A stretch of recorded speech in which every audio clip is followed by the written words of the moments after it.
आपके अनुरोध पर यहाँ जून 19, 2025 तक उपलब्ध सबसे हालिया और विश्वसनीय जानकारी के आधार पर ताजा वैश्विक समाचार विषयों का एक विस्तृत अवलोकन प्रस्तुत किया गया है। इजराइल और ईरान के बीच चल रहा संघर्ष अब एक बड़े क्षेत्रीय संकट में बदल गया है, जिसमें सीधे सैन्य टकराव और वैश्विक चिंता दोनों ही काफी बढ़ गई है।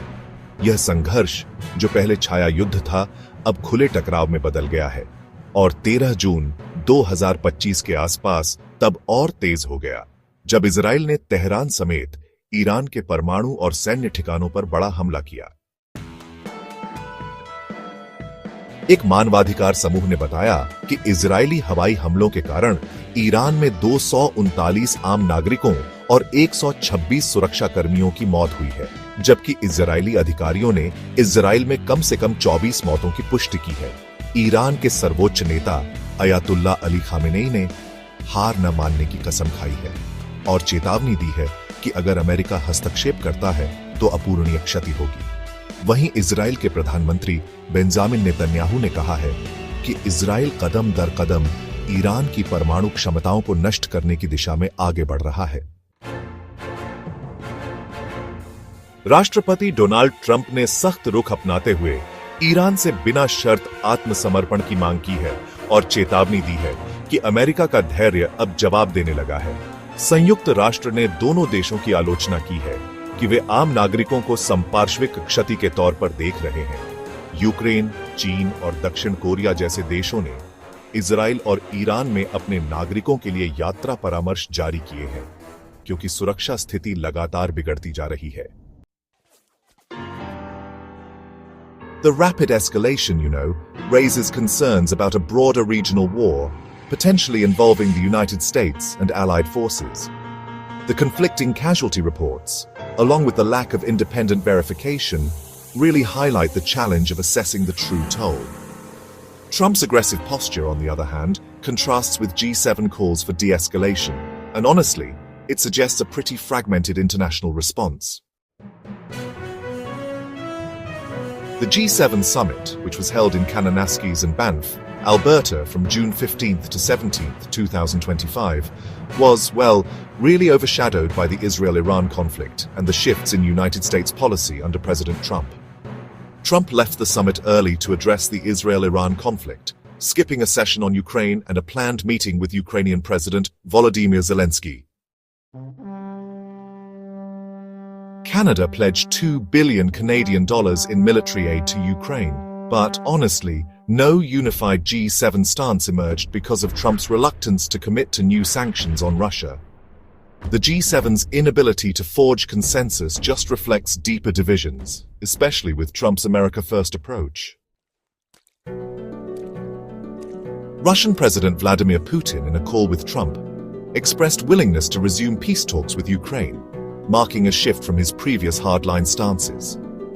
Meanwhile, Ukrainian President Volodymyr Zelensky, who attended the G7 summit, warned of a crisis in global diplomacy due to the fractured unity within the G7.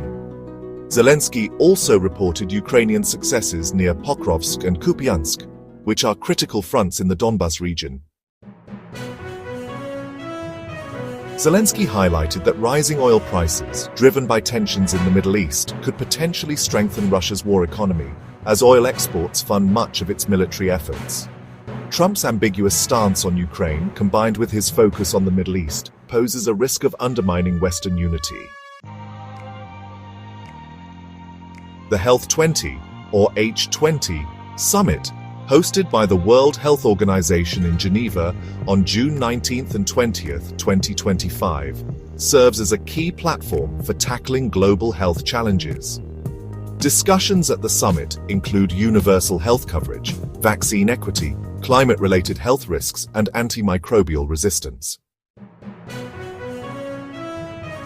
The H20 summit is taking place at a time when the world is still facing significant health challenges, including the ongoing recovery from COVID-19 and all these new disease threats that keep popping up.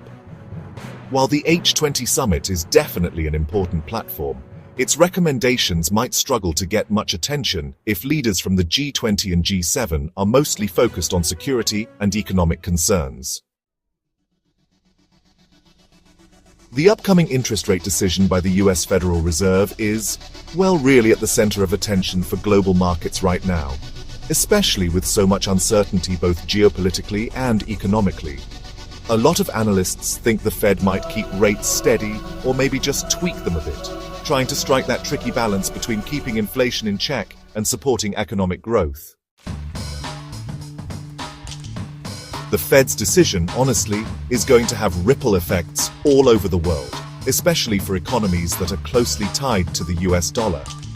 The way geopolitical risks interact with domestic policy really highlights just how tough it is for the Fed to navigate such an uncertain environment.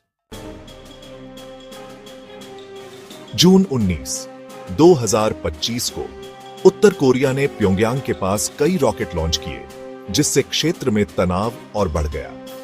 दक्षिण Korea, Japan और America ने इस कार्रवाई की निंदा की है और अब संयुक्त राष्ट्र सुरक्षा परिषद में इस पर चर्चा होने की संभावना है। North Korea's timing suggests, an attempt to exploit the global focus on other crises. The lack of detailed reports on the rocket's targets or capabilities really limits analysis. But such actions typically aim to provoke reactions and bolster domestic support for Kim Jong-un's regime. Hurricane Eric made landfall in Oaxaca, Mexico, as a Category 3 hurricane on June 19, 2025, bringing heavy rains, strong winds, and, risks of flooding and landslides. Authorities have issued evacuation warnings and set up shelters in affected areas.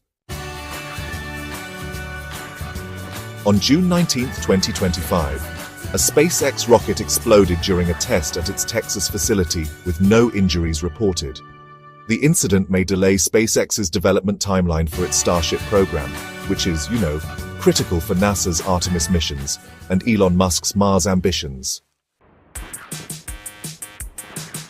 While SpaceX has a history of iterative testing involving failures, the explosion really highlights the technical challenges of reusable rocket development. Public and investor confidence in SpaceX remains high, but repeated setbacks could, raise scrutiny.